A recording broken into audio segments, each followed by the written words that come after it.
সিঁদুরটা পরিয়ে দাও। কি হলো?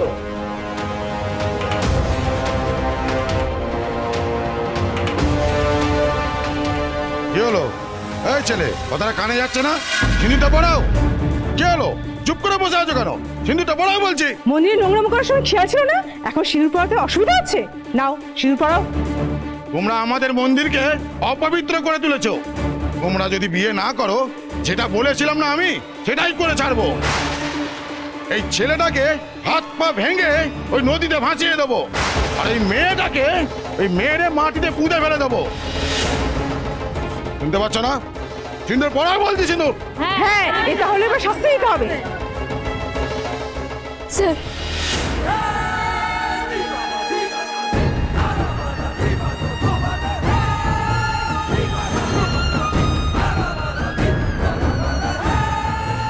সিঁদুর পড়াবে না তাই তো? বিয়ে করবে না? ঠিক আছে, এইভাবে কাজ হবে না দেখছি। এই মেয়েটাকে নিয়ে যা, নিয়ে গিয়ে মেয়েরা পুঁতে ফেলো। নিয়ে যাও বলছি। আমাকে বাঁচান স্যার।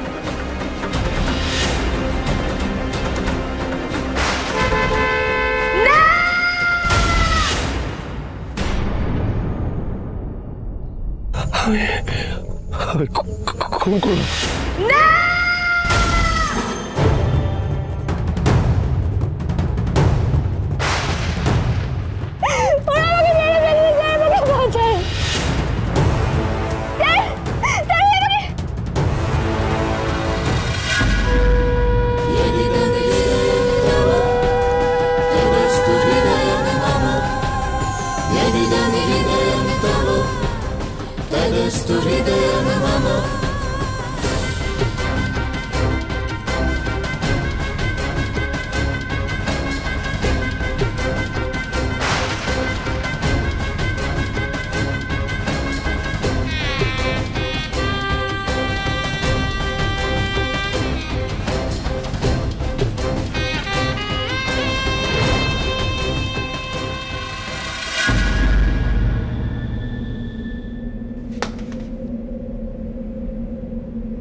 বাবা মা তোমরা কি তোমাদের এরকম অবস্থা কেন?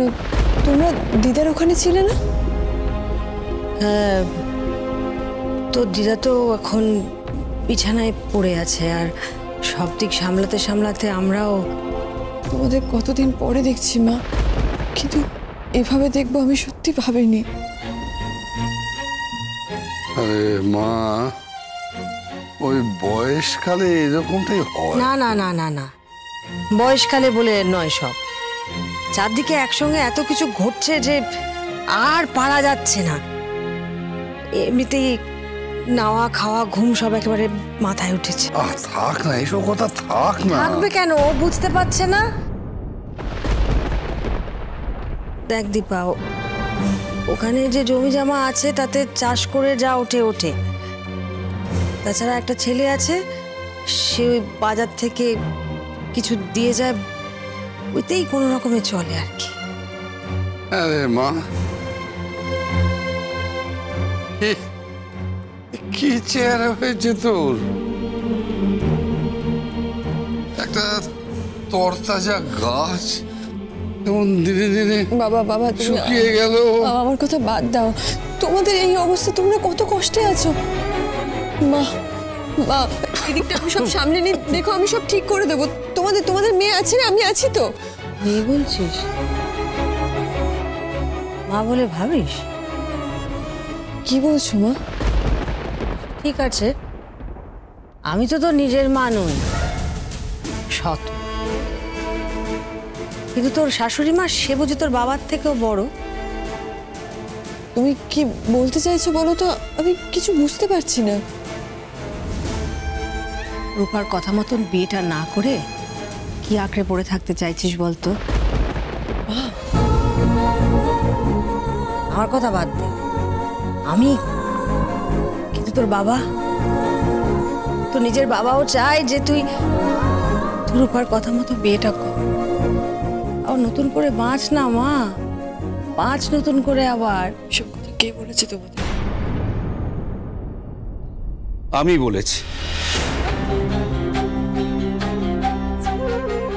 বাবা আপনি? জানি অজয়বাবুর শরীরটা একদম ভালো নেই, এতটা পথ অনেক কষ্ট করে আপনাকে এখানে আসতে হয়েছে। আগের দিন হলে গাড়ি পাঠিয়ে আপনাকে আনতাম, কিন্তু এখন তো আমার অবস্থা জানেন। কিন্তু কথাগুলো না জানিয়েও তো উপায় ছিল না। অনেক কষ্ট করে জার্নি করে এসেছেন তোকে রাজি করাতে, তোকে এই বিয়েতে কনভিন্স করানোর জন্য। বাবা আপনি তো জানেন মার একটা সমস্যা আছে, আমি মায়ের সাথে কথা না বলে। বুঝতে কেন পারছিস না? লাবণ্য ইচ্ছে করে আড়ালে রয়েছে, সামনে আসছে না। ওরে বাবা, ওরা যদি 14 বছর অজ্ঞাতবাস করে, তুই কি 14 বছর অপেক্ষা করবি? তোর কাছে আমার কথা, রূপা দিদি ভাইয়ের কথার কোনো মূল্য নেই? মা শোন, আমি শুধু তুই আর আমার নাতনিরা শান্তিতে আছিস এইটুকুই শুধু দেখতে চাই। দেখ দীপা, সবাই খুব ভালো করে জানে, তুইও জানিস আমি সারা জীবন তোকে দুদণ্ড শান্তি দিই। ওমা বিশ্বাস কর, আজকে তোর খুশি ছাড়া আমি আর কিচ্ছু চাই না। আমি জানি তুই ভালো থাকলে আমরা সবাই ভালো থাকবো। ভালো থাক মা। ও কই দাও দেখি। হ্যাঁ হ্যাঁ,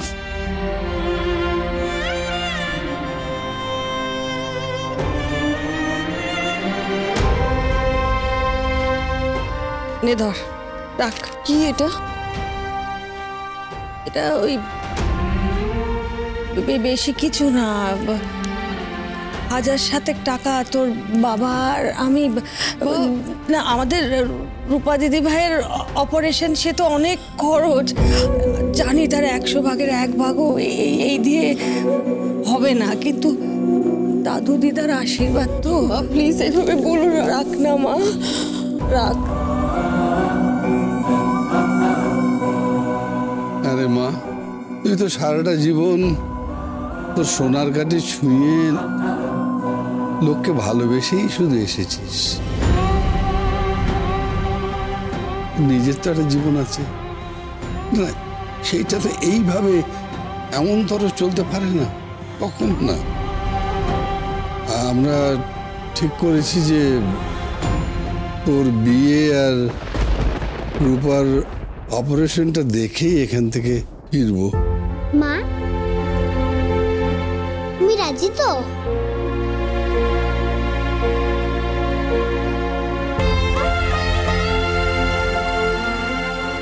মা চুপ করে আছো কেন? তুমি প্রমিস করেছিলে। এই যে চুপ করে আছে, কিছু বলছে না, তার মানে হ্যাঁ। ললিত বাবু। হ্যাঁ বলুন দাদা। আর অপেক্ষা করে লাভ নেই, আমরা বেরিয়ে পড়ি, সব ব্যবস্থা করতে হবে। আজ এখানে এই বাড়িতেই দীপা আর অর্জুনের আমরা বিয়ে দেব। ও আজকেই? তাহলে তো আমারও অনেক কাজ পড়ে আছে। না, সব ব্যবস্থা করো, আমাকেও তো দাদাকে, খোকাবাবুকে সব খবর দিতে হবে। হ্যাঁ হ্যাঁ, আমি জানিয়ে দিচ্ছি, সময় মতো যেন অর্জুনকে নিয়ে চলে আসেন। হ্যাঁ, কিন্তু আমাদের রূপা মা কোথায়? আসলে ওর যন্ত্রণা হচ্ছিল খুব, তাই ওকে ইঞ্জেকশন দিয়ে ঘুম পাড়ানো হয়েছে। ঘুম ভেঙে যখন দেখবে মা কনের সাজে ওর স্বপ্ন পূরণ হচ্ছে, তখন দেখবেন যে কোনো ওষুধ ইঞ্জেকশনের চেয়ে বেশি কাজ হচ্ছে। দাদা আসুন, ভেতরে আসুন, ভেতরে আসুন, আসুন ভেতরে আসুন, আমরা সব ব্যবস্থা করে ফেলি। এসো, আসুন। এরকম কিছু হোক আমি চাইনি স্যার। আমার মাথা কাজ করছিল না, আমি বুঝতে পারছিলাম না আমি কি করব। শুধু মনে হয়েছিল ওরা আপনাকে মেরে ফেলবে, তাই বাধ্য হয়ে বিয়েতে রাজি হয়েছি আমি। আপনাকে তখনও বলেছি আর এখনো বলছি, আপনাকে কোনো দায় নিতে হবে না স্যার। হ্যাঁ আমি জানি আপনি তো আমার মাথায় ইচ্ছে করে সিঁদুর তুলে দেননি, আপনি বাধ্য হয়ে আমার সিঁথিতে সিঁদুর পরিয়েছেন। এছাড়াও আমি জানি আপনার এই বিয়েতে কোনো মত ছিল না, কিন্তু এই মুহূর্তে আপনার স্ত্রীর পরিচয় ছাড়া আমার কাছে আর কোনো উপায় নেই। আমি আপনার কাছ থেকে কোনোদিনও কোনো অধিকার চাইবো না স্যার। অনেক দূরে চলে যাব, হারিয়ে যাব।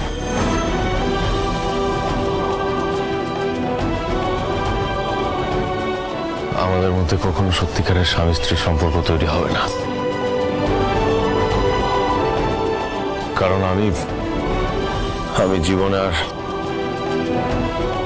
অন্য কাউকে আমার স্ত্রীর মর্যাদা দিতে পারবো না, কোনোদিন না। তবে হ্যাঁ, অ্যাজ এ হিউম্যান বিং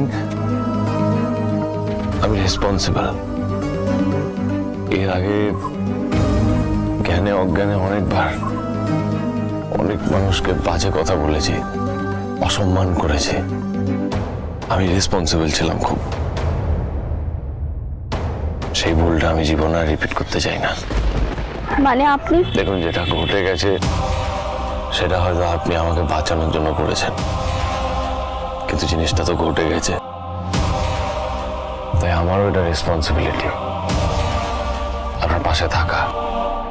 মানে